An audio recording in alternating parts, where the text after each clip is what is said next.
मोक्षमार्गस्य नेतारं वेत्तारं कर्मभूभृतां ज्ञातारं विश्वतत्त्वानां वंदे तद्गुणलब्धये। तत्वार सूत्र के 90वें अध्याय के अंतर्गत 19वां सूत्र चलेगा। थोड़ी सी भूमिका कल हमने खड़ी की है, उसी को आगे थोड़ा सा देखेंगे। ये तपों की चर्चा है। निर्जरा के हेतु तप हाँ नहीं हो गया, चालू नहीं हुआ। निर्जरा के हेतु तप की चर्चा यहाँ पर प्रारंभ की है, इसलिए हम बहिरंग तपों को देखेंगे। अनशन, अवमोदर्य, वृत्ति परिसंख्यान, रस परित्याग, विविक्त शय्यासन, काय क्लेश, बाह्यम तपः। ये सूत्र है। सूत्र आप सबके सामने है। देखिए, जिस प्रकार महिलाओं को सम्मान दिया जाए, इस उद्देश्य से, नारी सम्मान के उद्देश्य से 33% कोटा रिजर्व्ड ये महिलाओं के लिए रखने की मांग आ रही है। ठीक उसी प्रकार इन 12 तपों में 33% कोटा ये भोजन संबंधी कोटा है पूरा। मैंने आपको बताया भी था क्या, ये 12 तपों में 4 तप केवल भोजन संबंधी है, बताया था मैंने। क्योंकि ज्यादा स्खलन के अवसर और गिरावट के अवसर भोजन के काल में आते हैं। क्यों? भोजन में ऐसा क्या है जिससे गिरावट आ सकती है मुनियों के जीवन में? क्योंकि भोजन गृहस्थों के बीच में होता है। ये ऐसा प्रसंग है, एकमेव प्रसंग है जहां पर गृहस्थों के घर में मुनियों को जाना पड़ता है। खतरे से खाली नहीं है। जिसको असार और तुच्छ मानकर जिसको छोड़ा था, उन्हीं घरों में जाना पड़े, ये खतरे से खाली नहीं है। लेकिन जाए बगैर कोई चारा भी नहीं है। चौका शुद्धि कैसे मिलेगी? नहीं तो। और भोजन के बिना जीवन अभी चले, इतना वैराग्य इनके जीवन में हुआ नहीं है। तो घरों में जाते तो है, लेकिन मौन कवच पहनकर चले जाते हैं। फिर देखिए, और कौन से वे तप है भोजन संबंधी? अनशन, अवमोदर्या, वृत्ति परिसंख्यान, रस परित्याग, ये 4 तप केवल भोजन संबंधी है। और रसना लोलुपता भी जीव पर हावी बनी रही है। इच्छा क्या? तृष्णा नागिन जो जो डंके लहर जहर की आवे। और क्या है, पूजन में भी आप कहते हैं कि षट्रस मिश्रित भोजन से ये भूख न मेरी शांत हुई। आगे, इसलिए मैं अभी ये आत्म रस को चखने आया हूँ। आदि आदि ये तृष्णा नागिन से बचने को हर चीज बना के खाई थी, ऐसा भी आता है ना। और दिन रात भके न प्रभु, और ऐसा भी कुछ है। दिन रात मैंने भक्षण किया, दिन रात का भी भेद नहीं किया। इस जिह्वा के पीछे मैंने कुछ नहीं देखा। एक घाटी उतरते ही उसकी माटी हो जाती है भोजन के कण की, फिर भी केवल एक रसना लोलुपता के पीछे। आज भी हम घरों में देखते हैं, भोजन करने में ज्यादा से ज्यादा दिन भर में लगाओ तो 1-1.5 घंटा लगता होगा, पूरा दिन भर का कुछ खाना पाना का। और बनाने में यूं समझ लो 6-7 घंटे बर्बाद हो जाते हैं। पूरा दिन इसी में बर्बाद हो जाता है। फिर इतनी थकान होती है इतने आइटम्स में, फिर रात भर भी थके रहते। केवल खाना और सोना। दिन गवायो खाए करी, रात गवाई सोए, हीरा जैसा मनुज जन्म, क्या कौड़ी बदले जाए। समझ में आता है? कौड़ी के भाव, ये हीरे की सामग्री बिक रही है। तो मैंने कहा भी था, बाकी के तो कान दो है, काम एक है, नाक दो है, काम एक है, आंख दो है, काम एक है, और रसना इंद्रिय तो व्यापक है ही, लेकिन जिह्वा एक ऐसी चीज है जो दो काम करती है, बोलने का और खाने का, और दोनों से परेशान है जीव। इतना बोलता है, बोलने के कारण कितनी आफतें ओढ़ लेता है, संकटें झेल लेता है। पूरा महाभारत की जड़ वो अंधे के पुत्र अंधे, इतने से वचन ही तो थे। चलो, और खान पान की लोलुपता को भी हम देखें। सम्राट चक्रवर्ती शुभोम की क्या हालत हुई, केवल रसना इंद्रिय के भोग के पीछे। समुद्र के इस पार उस पार बोलो, केवल रसना इंद्रिय के भोग में। एक फल, कोई तुच्छ फल, और वो माया से लाकर दिखाया था उसने। वो कौन था ये पूर्व भोकर रसोईया, व्यंतर था, ये व्यंतर बन गया था आज, और विक्रिया से रूप बना के आया था। उस पार ले गए और उस पार जाने को तैयार हो गए थोड़े से फल के पीछे, बस मरण को प्राप्त हुआ। अभी देखिए, हम एक एक का स्वरूप देखेंगे, इसलिए अनिशन स्वभावी हम शुद्धात्मा को विचारे ध्याये। मैंने आध्यात्मिक दिनचर्या, मैंने एक विचार किया है, वैसे कभी इसको लिया जाए एक आध घंटा। आध्यात्मिक दिनचर्या मतलब सुबह उठते ही विचार करो, आत्मा सोता जागता नहीं है। ये निद्रा का खुलना, ये बाहर क्या शरीर जनित कथन है, तो ये कह सकते विभाव जनित कथन है, क्योंकि थकान उत्पन्न हुई थी तो थकान को मिटाने के लिए वो थोड़ा विश्राम पीरियड रहा। लेकिन चेतना जागृति की तरफ से देखो तो सदा जागृति बनी रहती है, इसमें कभी भी निद्रा नहीं आती। तो उठते ही विचार करो, निद्रा मेरा स्वरूप नहीं है। जितने काल के लिए आंख बंद होगी उतने काल के लिए सम्यक्तों का अवसर बंद हो गया, क्योंकि निद्रा के काल में, निद्रा के तीव्र उदय के काल में सम्यक तो नहीं प्रकट होता, ऐसा स्पष्ट उल्लेख है। टोडरमल जी साहब ने तो लिखा है, मैंने आपको पहले 6वें अध्याय में निद्रा के प्रकरण में पढ़ के भी दिखाया था। क्या लिखा था कि अपनी चेतना का नाश करके भी, याद आ रहा है आपको? निद्रा किस प्रकार निद्रा लेकर अपने दुख को मिटाना चाहता है, चेतना को ढककर भी। तो चेतना हमारी पूंजी है, जितनी आंख खुली रहेगी चमड़ी की, उतने बाहर की विवेक की आंख भी खुली रहेगी। ये सहज निमित्त नैमित्तिक संबंध है। ये तो उठने के बारे में बात हुई। उठो उठो रे सुज्ञानी जीवो जिन गुण गाओ रे। ये उठो, और सुबह प्रातः योगियों का ब्रह्म मुहूर्त है, योगियों का काल है। इसमें विचारो, हमारी आत्मा दुखी हो रही है, ये सुख शांति को कैसे प्राप्त हो सकती है। ये काल यदि विसर जाओगे तो दिन भर में ऐसा कोई काल नहीं आएगा जिसमें अपना स्मरण करने का कोई अवसर होगा। इसलिए सामायिक के लिए सर्वोत्तम काल ये बताया गया है। स्वामी विवेकानंद का एक फेमस स्लोगन है कि you should always talk at least once to yourself in a day, otherwise you will miss a meeting with a very good, the most the best personality in the world। क्या कहा?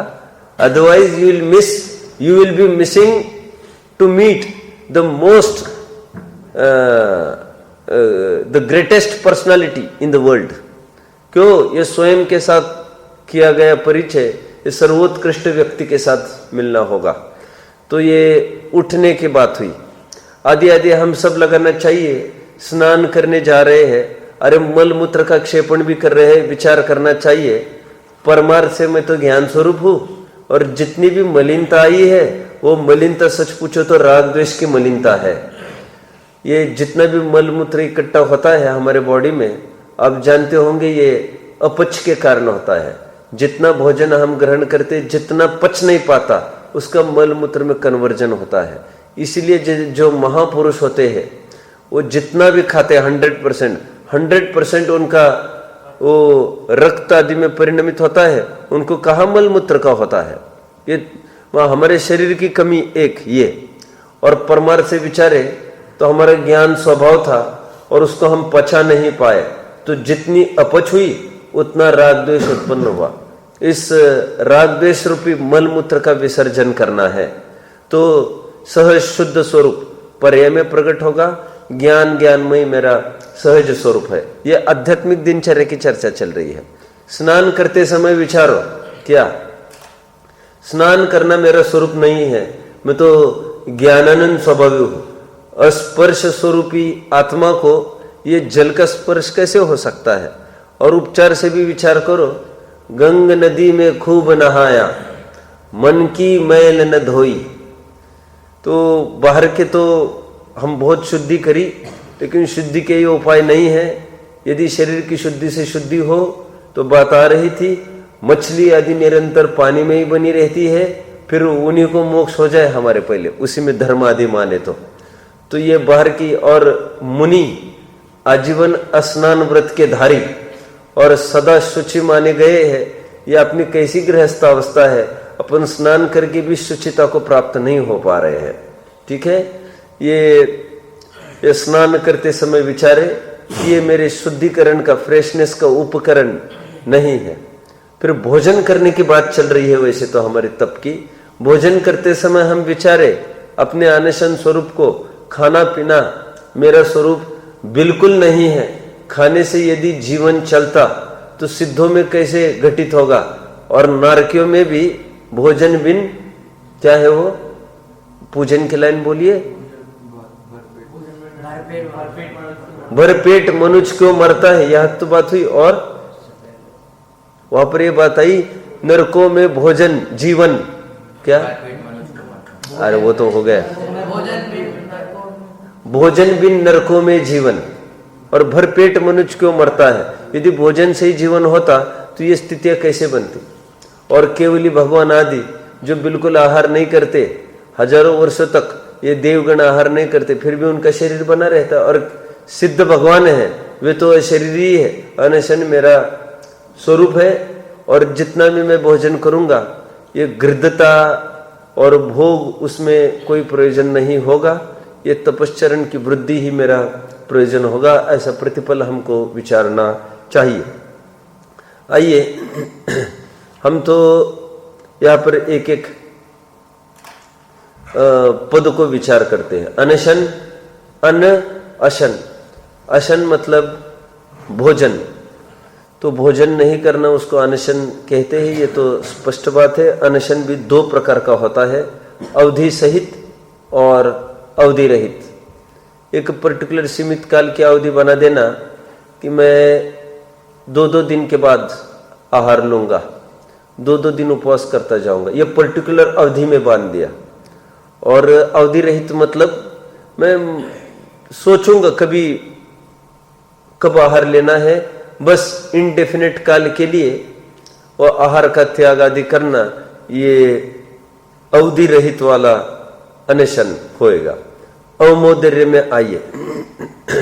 वैसे मुनिराज तो वैसे ही आधा पेट ही भोजन करते हैं, 1/4 पेट पानी पीते हैं, और 1/4 पेट वैसे ही खाली रखते हैं।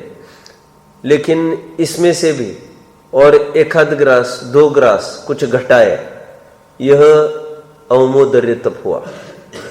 ये भूख से कम भोजन करना, कम से कम में काम चलाना, ये बड़ा तप है। इसके बारे में मैंने कल बोला था, भरी थाली पे उठना ये बहुत बड़ी बात है। इसको बड़ा तप कहा अनशन की अपेक्षा। अवमोदर्य को ही उनोदर भी कहते, उदर का अर्थ यहाँ पर भूख। काफी सारे अर्थ कल यहां से बताए थे। ठीक है, आगे देखिए, वृत्ति परिसंख्यान। वृत्ति परिसंख्यान मतलब वृत्ति परिसंख्यान, वृत्ति को चहुओर से सीमित करना, खाने की जो अपनी वृत्ति हो रही थी उसको सीमित करने हेतु क्या करना, अटपटी ऐसी शर्त लेना कि अमुक मिले तो भोजन करूंगा, ऐसा नहीं मिले तो भोजन नहीं करूंगा। इतने लोग पड़घान के लिए हो, घर के आगे कोई बैल हो जिसके सिंग पर गुड़ लगा हो तो आहार करूंगा, और 20-20, 25-25 दिन आहार नहीं मिले तब भी खेद ना करे। ऐसा सहज अटपटी शर्त लेते हैं, ये और बड़ा तप होगा। तो सहज गृद्धता कम रहती है, अरे मिला तो ठीक, नहीं मिला तो ठीक। आप समझ में आता है? मतलब जो शर्त लेकर ही करता है उसकी और गृद्धता कम है, ऐसा जानना चाहिए। और लोक में कोई रागी द्वेषी जीव शर्त लगा के भोजन करे, ऐसा मिलेगा तो ही खाऊंगा, तो उसको उतनी तीव्र राग द्वेष, ऐसा समझना। मतलब हम घटित कर सकते हैं दोनों प्रकार से। एक जन बचना चाहता है भोजन से क्योंकि वह अधिक से अधिक समय शुद्धोपयोग के लिए देना चाहता है, और एक जन अनिच्छा पूर्वक भोजन से बचकर इच्छा पूर्वक भोजन में प्रवृत्ति करना चाहता है, इसलिए वो महालोभी जीव है। ये वृत्ति परिसंख्यान हुआ।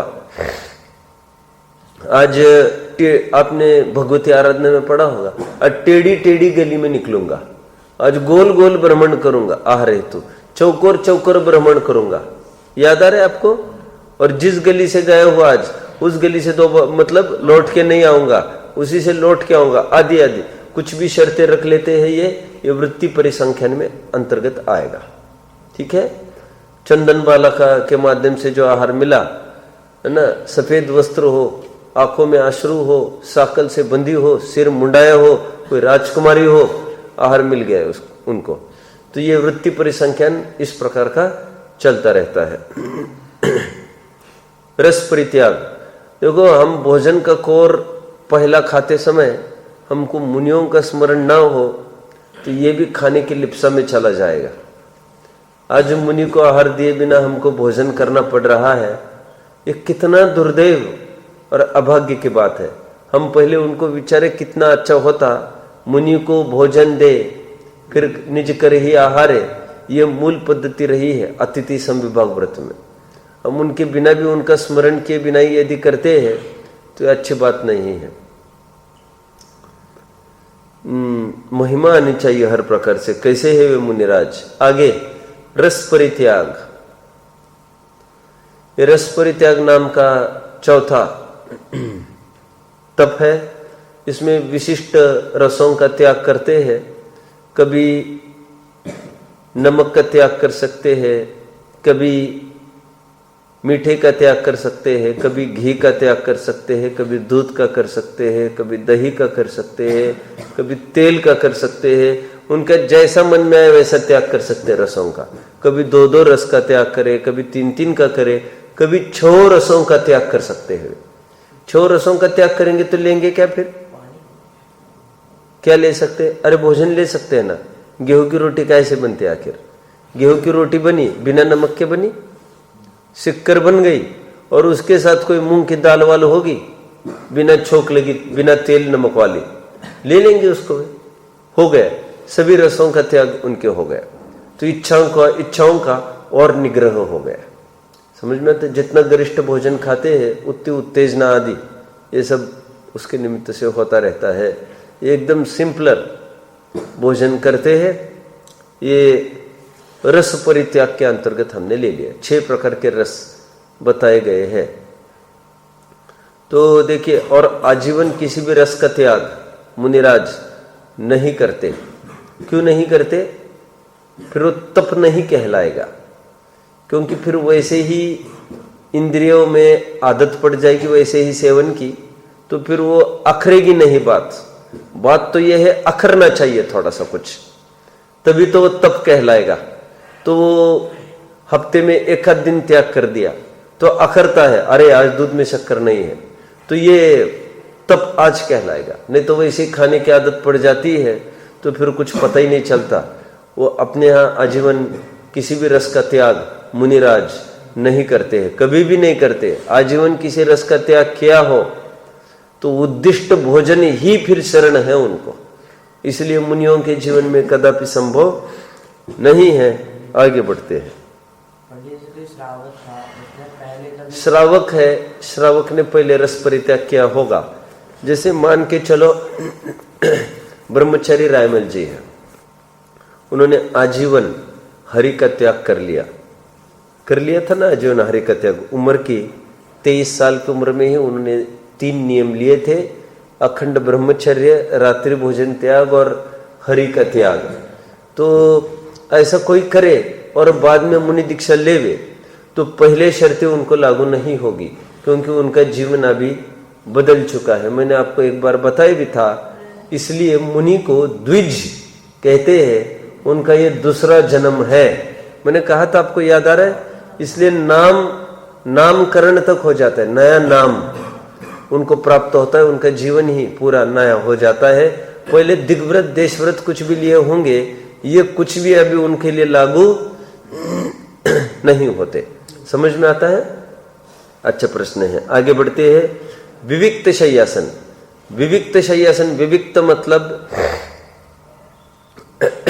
भिन्न भिन्न, पृथक, विभक्त। शय्यासन उठना बैठना लेटना आदि। तो ये तो गृहस्थों से दूर वन जंगलों में रहने वाले मुनीश्वर है, इनको जंगली पशुओं के बीच में रहना पसंद है। लेकिन जंगली वृत्ति वाले इन मानवों के बीच में रहना, जो राग द्वेष उत्पादक है, ये राग द्वेष की सभी सामग्रियों को उन्होंने दूर से ही त्याग कर दिया है। विविक्त शय्यासन, ये दूर बसते हैं। और मुनि संघ में भी दूर दूर उठते बैठते हैं, ताकि आपस में भी फिर मोह राग न होने लग जाए। ये विरागी ही जिनका स्वरूप है, वो किसी से क्यों मिलना चाहेंगे। आगे बढ़ते हैं। विविक्त शय्यासन, जितने भी महापुरुष हुए हैं, इवन वैज्ञानिक वगैरह होते हैं ना लोक में, उनको वे एकांत प्रिय होते हैं। जितने बड़े बड़े कवि लेखक होते हैं, वे एक प्रकार से छिपे रहते हैं, समाज से गुप्त रहते हैं। अरे एक प्रकार से उनका नाम तक वे बदल देते हैं। नाम क्यों बदल देते हैं? स्यूडोनिम कहते हैं ना, स्यूडोनिम। नाम नहीं सुना आपने? स्यूडोनिम, छद्म नाम, एक नया नाम वे रख देते हैं अपना, ताकि कोई नहीं पहचान पाए कि सचिन जैन मैं ही हूं, जिसने अपने लिए कोई एक नाम एक नक्की कर देते। जैसे नाम कर दिया कि परम, तो हर जगह अपना परम के नाम पर ही नाम चलाएंगे, ताकि ढूंढता खोजता हो कोई मेरे पास नहीं आएगा। वे जितना समाज से दूर रहना चाहते हैं और प्रकृति के सानिध्य में ही उनका अधिकांश जीवन चला जाता है, साहित्यिकों का भी। और आप देख सकते हैं उनकी विचार प्रवृत्ति कितनी ऊंची होती है, ये केवल लोक संसर्ग हटने से ही है। तो ये मुनीश्वर है, ये लोक संपर्क क्यों करना चाहेंगे? एकांत प्रियता ही है ना। देखिए ये विविक्त शय्यासन नाम का हमारा तप की चर्चा हमने की। काय क्लेश, जैसी भी परिस्थितियां बनती है, उन परिस्थितियों को झेलना, धूप छाव आदि को, और अपने तपश्चरण आत्मिक शुद्धि की वृद्धि के लिए यह काय क्लेश कहलाता है। काय को कृश करने के पीछे मूल काय को कृश करना उद्देश्य नहीं है, कषायों को कृश करना उद्देश्य है। क्योंकि काय को कृश करना ये तिर्यंश भी अहरनिश करते रहते हैं, प्रतिकूलता से पाप के उदय से वैसे भी होगा। और कषाई जीव भी समय समय पर भोजन आदि का त्याग कर करके कषाई जीव अपने मन वांछित कोई उन्होंने चाहा हो उसकी पूर्ति के पीछे दूसरों के सामने शर्त रख रख कर ब्लैकमेल कर करके ये कषाई जीव भी कर सकता है कषाय की वृद्धि के लिए। वो ऐसा काय क्लेश यहाँ पर अभिष्ट नहीं है। यहाँ पर काय क्लेश मतलब एक प्रकार से समझो, एक प्रकार से वे निवृत्ति पीरियड चाहते हैं। जिस प्रकार आप हफ्ते में एक दिन संडे को छुट्टी चाहते हैं ना, विदेशी लोग हफ्ते में 2 दिन छुट्टी चाहते हैं। अभी भी गवर्नमेंट ने हफ्ते में 2 दिन छुट्टी कर रखी है ना। चालू किया कुछ नया नियम, महीने में 2 सैटरडेज को ऑफ कर दिया है कि वो फ्री रहे थोड़ा। मुनिराज भी चाहते हैं ये दंड फंद से अधिक फ्री रहे, तो फिर वे आतापन योग गर्मी में 2-2 माह तक कर सकते हैं।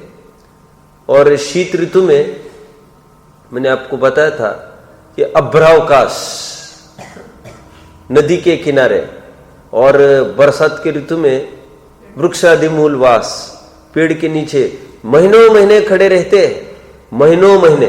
ये काय क्लेश तप उनका होता है। यह तन पाए महातप कीजे, या में सार यही है ना। और कितना लिखा, दुर्जन देह स्वभाव बराबर, मूर्ख प्रीति बढ़ावे। और क्या क्या लिखा, ये इसको पोषत दुख उपजे और इनको शोषत सुख उपजे। किनका? इन शरीर को। समझ में आता है ये शरीर कितना उपयोग खा लेता है हमारा। ये बाह्यंग, ये बाह्यम तपह, ये 6 प्रकार के तप हमने बाह्यंग उनके स्वरूप देखे। मोक्ष मार्ग प्रकाशक के कुछ प्रकरण पढ़ के दिखाने का भाव है। आप सबके सामने मोक्ष मार्ग प्रकाशक है, लीजिए कुछ फटाफट प्रकरण पढ़ के दिखाते, फिर 20वां सूत्र कल चलाने का भाव है मेरा, आज नहीं। अब देखिए, थोड़ा और कुछ कहना चाहूंगा वैसे मैं मोक्ष मार्ग प्रकाशक लेने के पहले। या चलो इसी को लेते हैं आज। देखिए 203 पूरे पेज खोलिए। ये निश्चयाभासी का प्रकरण है। ये पढ़ने में ही अपने जीवन की तीसरी मान रहा है। पढ़ो, स्वाध्याय करो, अध्ययन करो का नारा लगाता है। और मूल भूल उसकी ये है कि उसको स्वाध्याय के फल की तरफ बिल्कुल ध्यान नहीं है। पढ़ना केवल पढ़ने के लिए नहीं होता है। समझ में आता है?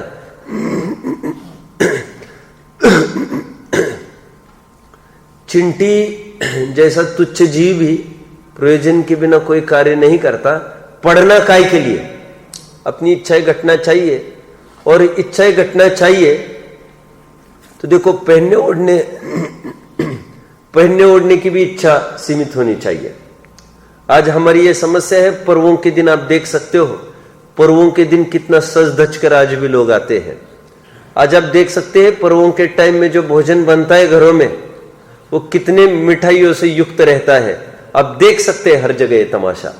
जबकि पर्व में ज्ञान आराधन के साथ साथ संयम एक महत्वपूर्ण पक्ष था, यह हम भूलते जा रहे हैं। आप समझते हैं? अब दूसरों के सामने किस प्रकार आभूषण ज्यादा से ज्यादा पहनकर पेश आए। दीपावली के दिन देख लेना, भले हम दीपक आदि छोड़ दिया, लक्ष्मी पूजन आदि भले ही छोड़ दिया होगा, लेकिन अंदर में मनसा बराबर वही रही है हमारी। बराबर सजना धजना और एक बहाना है ये। आप समझते हैं मेरी बात को? आज निर्वाण को प्राप्त हुए महावीर, हमको इतना भी भाव नहीं होता कि आज हम उपवास करें, एकासन करें, अथवा वो छोड़ो उपवास एकासन की, आज जो भी भोजन होगा एकदम नीरस भोजन होगा घर में। हमको लगता है आज बढ़िया बढ़िया हो, अच्छे अच्छे कपड़े पहने, प्रेस किए बिना। कैसे आज हमको भाव उत्पन्न होना चाहिए था, आज बिना प्रेस के कपड़े पहनेंगे। समझ में आता है? वो ये तप है, ये कौन समझ सकता है? इसलिए मैं हमेशा एक बात कहता हूं, उपवास नहीं करना आप, क्योंकि उपवास तो ऑप्शनल चीज है। लेकिन आप एक काम करना, कभी नमक नहीं मिला हो तो आप चुपचाप भोजन कर लेना। और कौन समझ सकता है ये बहुत बड़ा तप है? अब स्वीकार ही नहीं करता। रस परित्याग कितना बड़ा तप है ये। चैन नहीं पड़ती, नमक नहीं मिलता है, इशारा करता है, घी नहीं मिलता है, इशारा करता है, ऐसा नहीं वैसा चाहिए, वैसा नहीं वैसा चाहिए। और अनशन तो हंसते हंसते कर लेता है। मतलब जैसी परिस्थिति बनती है वैसा सहजता से उसको सामना करने की ताकत इस जीव को नहीं है। मुझे तो कहाँ तक आया था, मैं कुछ कहना चाहता था वैसे मैं। हाँ, स्वाध्याय आदि में तो प्रवृत्ति खूब कर लेता है, पोपट पंची जिसको कहते हैं। अब जब इच्छा के निरोध की बात आती है, भले कपड़े के रूप में हो, भले वो खान पान के रूप में हो, देखो अभी वह पुरुष बिल्कुल बर्दाश्त नहीं करता। खान पान में जैसी है, बराबर सुबह की एक चाय चाहिए तो चाहिए उसको, अभक्ष्य चीजें, उससे दूर नहीं रह सकता। देखिए आगे क्या कहते, तथा वह तपश्चरण को वृथा क्लेश ठहराता है। तपश्चरण को क्या कहता है वो? क्लेश। क्या रखा है क्रियाकांड में, पूरा 22 घंटा उसका व्यापार धंधे में जा रहा है, क्रियाकांड में 10वीं पीढ़ी की सेटलमेंट की तैयारी में जा रहा है पूरा। इस किचकिच में दलदल में रुलने का फल महानरक होने वाला ये जानता नहीं। और यह तपश्चरण को क्या कह रहा है? ये वृथा क्लेश ठहराता है। सो मोक्ष मार्गी होने पर तो संसारी जीवों से उल्टी परिणति चाहिए। टोडरमल जी कह रहे हैं संसारियों को इष्ट अनिष्ट सामग्री से राग द्वेष होता है, इसके राग द्वेष नहीं होना चाहिए। वह राग छोड़ने के अर्थ इष्ट सामग्री भोजन आदि का त्यागी होता है, और द्वेष छोड़ने के अर्थ अनिष्ट सामग्री अनशन आदि को अंगीकार करता है। कितने जन बात को समझ रहे हैं? Very nice.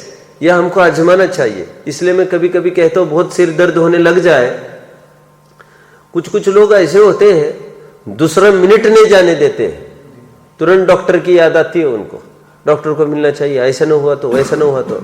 भैया संयम किस चिड़िया का नाम है? फिर थोड़ा तुम बर्दाश्त करो ना कोई भी चीज। 10-5 दिन आपको टॉलरेट करने की आदतें चाहिए, और शरीर को भी अपना अवसर देना चाहिए। प्रकृति ये कहती है जो फोड़ा फुंची, सर्दी, दस्त, बुखार, ये जितना भी होता है ना, ये शरीर के अपने अंदर की प्रक्रिया है। शरीर एक मशीन की तरह है। कोई अंदर में गंदगी हो जाए, उस सर्विस सेंटर है, ये फोड़े फुंची के माध्यम से बाहर निकालता है उसको। वो उसके अपनी नेचुरल प्रक्रिया थी बुखार आना। अब जानते हो साल में 1-2 बार बुखार आना जरूरी है, मस्ट है। प्राकृतिक चिकित्सा वाले कहते हैं। ये गर्मी क्या करते हैं मालूम? दूध को सेफ रखना है, क्या करना पड़ता है? गर्म करना पड़ता है, नहीं तो खराब हो जाता है। ये शरीर में भी जब ये घातकी जीव पैदा होते हैं, शरीर स्वयं ही टेम्परेचर बढ़ा के उन घातकी जीवों का नाश कर देता है। आप समझ रहे हैं? ये प्राकृतिक चिकित्सा वाला ऐसा ही कहते हैं, जो हो रहा है होने दो। अच्छा शरीर समझता है, body is the best doctor कहते ना। तो देखिए मुझे तो क्या कहना था यहां पर, इष्ट अनिष्ट है ना, कि अनिष्ट सामग्री अनिशन आदि को अंगीकार करना है, त्यागी होता है। और द्वेष छोड़ने के अर्थ अनिष्ट सामग्री अनिशन आदि को अंगीकार करता है। स्वाधीन रूप से ऐसा साधन हो तो पराधीन इष्ट अनिष्ट सामग्री मिलने पर भी राग द्वेष न हो। सो होना तो ऐसा ही चाहिए, परंतु तुझे अनशन आदि से द्वेष हुआ, इसलिए उसे क्लेश ठहराया। जब यह क्लेश हुआ तब भोजन करना सुख स्वयं ठहरा, वह राग आया। सो ऐसी परिणति तो संसारियों के पाई ही जाती है। तूने मोक्ष मार्ग होकर क्या किया? ये पकड़ में आता है सबके। और इतना भोजन करना, दोपहर में तो सोना चाहिए ही। ऐसी गंदी आदतें लगी है। अच्छे अच्छे ब्रह्मचारी और व्रतित्यागियों को भी देखते हैं, इनको दोपहर में रोज सोना चाहिए, रोज दोपहर में सोते हैं। और भोजन इनका देखो तो आपको पता चलेगा। फिर सब अच्छी अच्छी चीजें, अच्छे अच्छों को मतलब सामान्य नसीब नहीं लोगों को ऐसा भोजन करना, और फिर दोपहर में 2-2 घंटा, मतलब जीवन के लक्ष्य से भ्रष्ट हुए जीवों की ये बातें है। ये सब समझ में आता है। देखिए, अरे इसको दंड देना चाहिए शरीर को। तुमने आज मेरे अनुकूल स्वाध्याय सामयिक में मुझे साथ नहीं दिया है, मैं तुम्हें भोजन नहीं दूंगा आज। देखते तो क्या करता है। ये नौकर की तरह हमको इसको टैकल करना चाहिए। नौकर ज्यादा हावी होने लग जाए, बिल्कुल चारा पानी नहीं डालना चाहिए। हाँ, तुम हमारी साधना में कार्यकारी होगे, हम तुमको देंगे बख्श। समझ में आता है? आगे बढ़ते। बहुत अच्छी बात लगती थी महात्मा गांधी जी की ऑटोबायोग्राफी जो पढ़ेंगे उसमें मिलेगा। महात्मा गांधी जी, ये पुराने जमाने के लोग 20-20 दिन, 25-25 दिन आराम से उपवास कर लेते थे, आराम से। शायद इसीलिए 100-100, 150-150 साल तक बहुत अच्छे से जी लेते थे, और कोई रोग पहले जमाने में होता भी नहीं था। ये उपवास करने की ताकत थी। खा खा के रोगी हो रहे आज लोग, जानते हो ना। 80% रोग हो रहे वो खाने से हो रहे हैं आज। और अनसंड खाने से, इम्प्रॉपर खाने से, अधिक खाने से, कैसा खा, तला तुला खाने से। तो गांधी जी की ऑटोबायोग्राफी में ऐसा आता है कि उनकी माँ अक्सर उपवास करती थी, तो सूर्योदय तक रुकती थी। तो कई दिन ऐसे चलते थे, बादलों के दिन, जहां पर पूरे बादल छाए रहते थे, सूरज दिखता ही नहीं था। तो गांधी जी वगैरह ये सब छोटे छोटे बच्चे थे, ये बाहर खड़े रहते थे लाइन से, सूरज की तरफ देखकर, अभी उगेगा अभी उगेगा। वो पहली किरण दिखी, ये दौड़ते घर में आते थे 5-6 जन मिलके, मम्मी मम्मी भोजन कर लो, कुछ खा लो, अभी अभी सूरज आ गया। तो माँ उनको समझाती थी, देखो ऐसी माताएं होनी चाहिए, बेटा हमको इतने अकुल तो थोड़ी न करना चाहिए, उसके पीछे घंटे तुम खड़ा रह रहे, सहजता में जो होगा कर लेंगे। समझ में आता है। टोडरमल जी ने इतनी झड़ाई की है, मैं यहां पर पढ़ के दिखाऊंगा, देखेंगे अभी। देखो ये प्रकरण मैंने पढ़ा 203वां, नीचे आइए। कितने ही सम्यक दृष्टि भी तपश्चरण नहीं करते हैं, मिल रहा है। यदि तू कहेगा कितने ही सम्यक दृष्टि भी तपश्चरण नहीं करते हैं, उत्तर, कारण विशेष से तप नहीं हो सकता।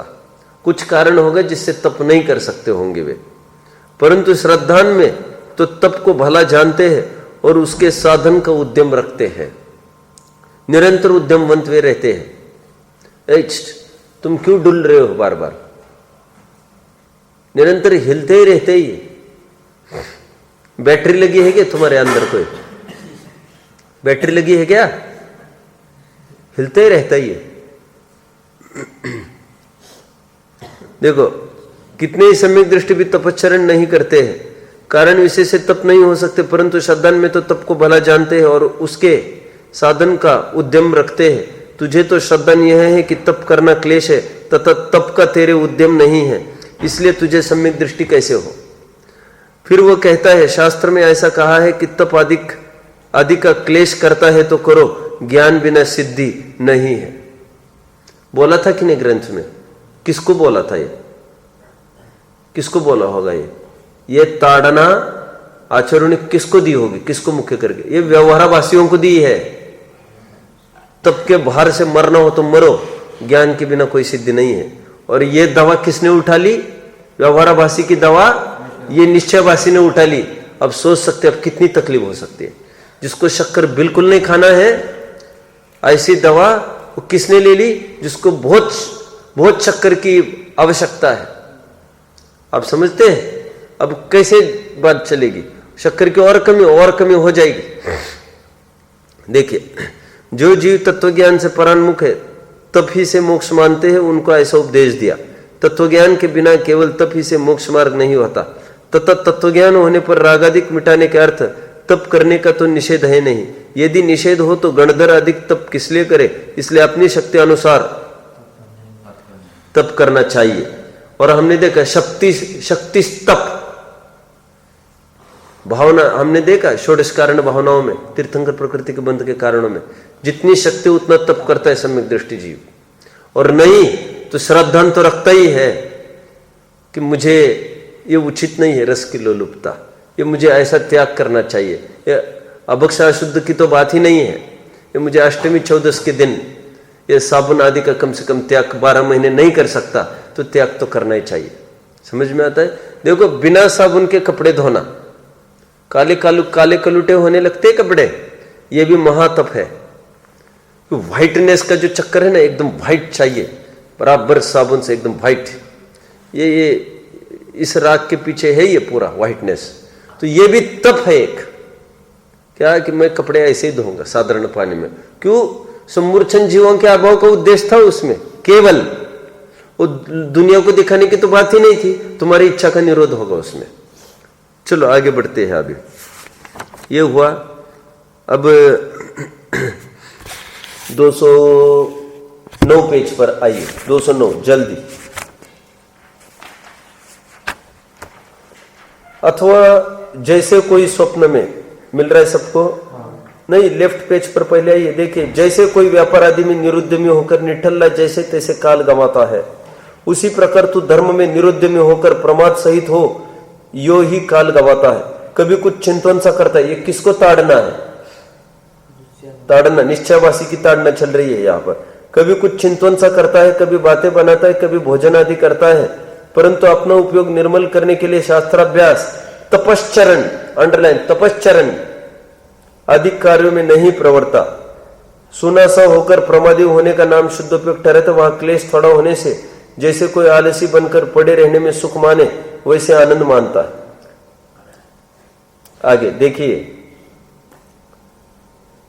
नीचे नीचे आओ जरा। तथा वह व्यापाराधिक क्लेश छोड़कर यथेष्ट भोजन आदि द्वारा सुखी हुआ प्रवर्तता है और वह अपने को कषाय रहित मानता है। परंतु इस प्रकार आनंद रूप होने से तो अर्थ रौद्र ध्यान होता है, जहां सुख सामग्री को छोड़कर दुख सामग्री का सहयोग होने पर संक्लेश ना हो, राग द्वेष उत्पन्न ना हो, तब निष्कषाय भाव होता है। एक किसकी तरफ संकेत कर रहे जानते हैं आप? व्यापार धंधा सबने छोड़ दिया और क्या दावा कर रहा है? मैंने सब छोड़ दिया, सब छोड़ दिया, सब छोड़ दिया। वो आपने निवृत्ति करो, आत्म धर्म करो, धर्म करो, धर्म करो। कह रहे व्यापार धंधा संबंधी लोग छोड़ा और घर में अभी बहुत फ्री टाइम मिल रहा है तो अच्छी अच्छी चीजें बनाकर खा रहा है।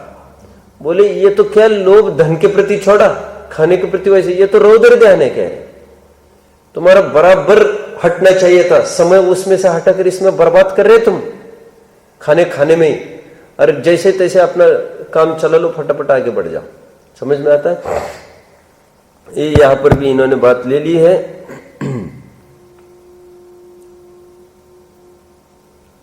ये अब आगे बढ़ते हैं।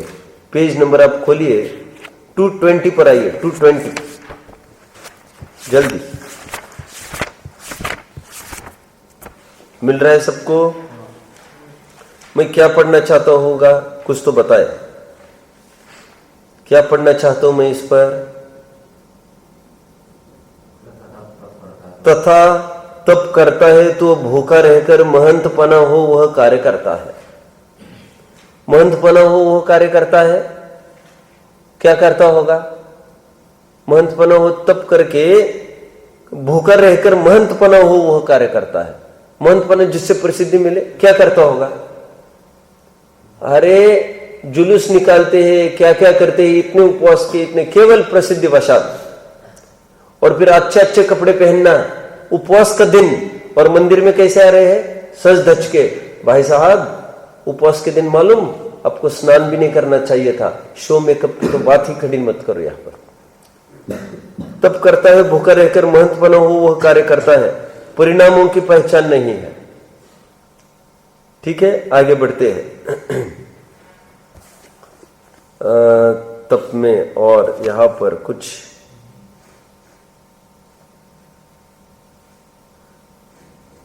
ठीक है, ये हो गया। अब 225 पेज खोलिए।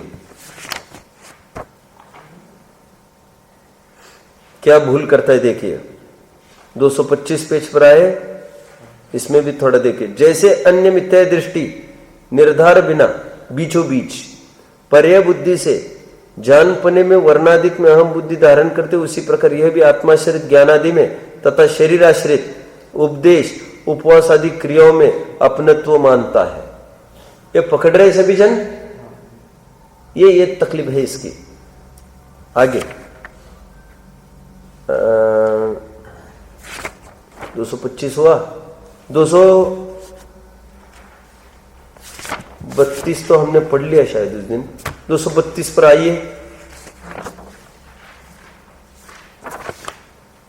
उपदेश तो ऊंचा चढ़ने के दिया जाता है, तू उल्टा नीचे गिरेगा तो हम क्या करेंगे? यदि तू मान आदिक से उपवास करता है तो कर या मत कर, कुछ सिद्धि नहीं है। और यदि धर्म बुद्धि से आहार आदि का अनुराग छोड़ता है तो जितना राग छूटा उतना ही छूटा, परंतु इसी को तब जानकर इसी से निर्जर मानकर संतुष्ट मत हो। 238 खोलिए, 238 जल्दी। ये बड़ा प्रकरण है ये 238वां।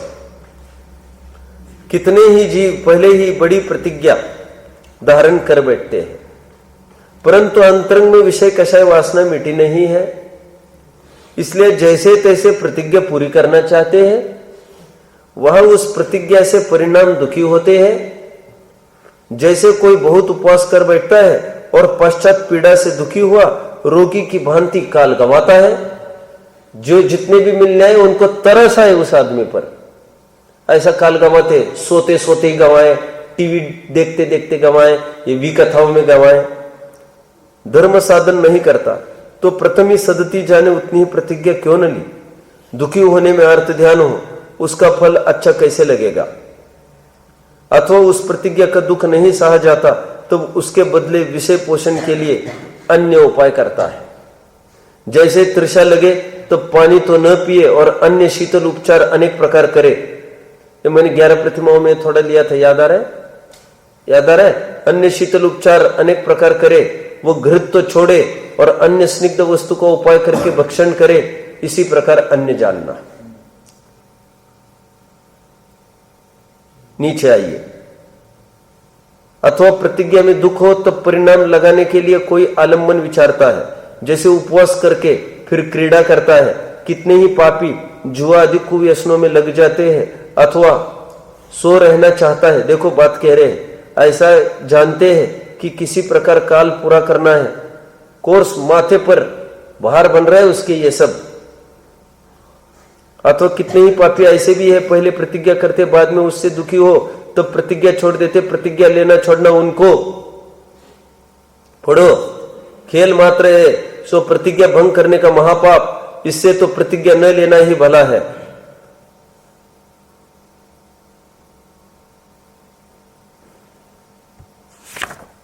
नीचे, तथा जिनके अंतरंग विरक्तता नहीं है और बाह्य प्रतिज्ञा धारण करते हैं, वे प्रतिज्ञा के पहले और बाद में जिसकी प्रतिज्ञा करे उसमें अति आसक्त होकर लगते हैं।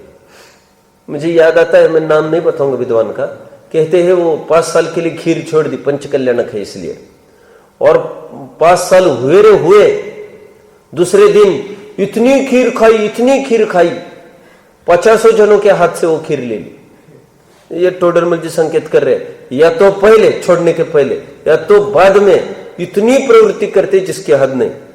जैसे उपवास आदि के धारने पारने के भोजन में अति लोभी होकर गरिष्ठ आदि भोजन करते हैं, शीघ्रता बहुत करते हैं। जैसे जल को रोक रखा था तो जब वह छूटा तभी बहुत प्रवाह चलने लगा, उसी प्रकार प्रतिज्ञा द्वारा विषय वृत्ति रोक रखी थी, अंतरंग आसक्ति बढ़ती गई और प्रतिज्ञा पूर्ण होते ही अत्यंत विषय वृत्ति होने लगी। सो प्रतिज्ञा के काल में विषय वासना मिटी नहीं, आगे पीछे उसके बदले अधिक राग किया, सो फल तो राग भाव मिटने का होगा। इसलिए जितनी वृत्ति उतनी प्रतिज्ञा करना। महामुनि भी थोड़ी प्रतिज्ञा करके भी फिर आहार आदि की कमी करते हैं, और बड़ी प्रतिज्ञा करते हैं तो अपनी शक्ति देखकर करते हैं। जिस प्रकार परिणाम चढ़े वैसा करना। आगे नीचे, जैसे किसी धर्म पर्वों में तो बहुत उपवास आदि करते हैं, किसी धर्म पर्वों में बारंबार भोजन आदि करते हैं। एक 10 लक्षण पकड़ ले, बहुत उपवास कर लिए, एक 10 लक्षण में पता भी नहीं चला 10 लक्षण चला गया। ये भोजन संबंधी बात। जैसे धनाधिक का तो त्याग किया, मिल रहा है सबको, जल्दी जल्दी देखते जाइए, समय तो ऐसे अप हो गए हैं। जैसे धनाधिक का तो त्याग किया और अच्छा भोजन, अच्छे वस्त्र इत्यादि विषयों में विशेष प्रवर्तते हैं, ये मिल रहा है ये। तथा कोई जामा पहनता है, स्त्री सेवन करता है, इत्यादि कार्यों में धर्म मानते हैं। आगे भोजन संबंधी कहीं किसी को दिख रहा है? और भोजन संबंधी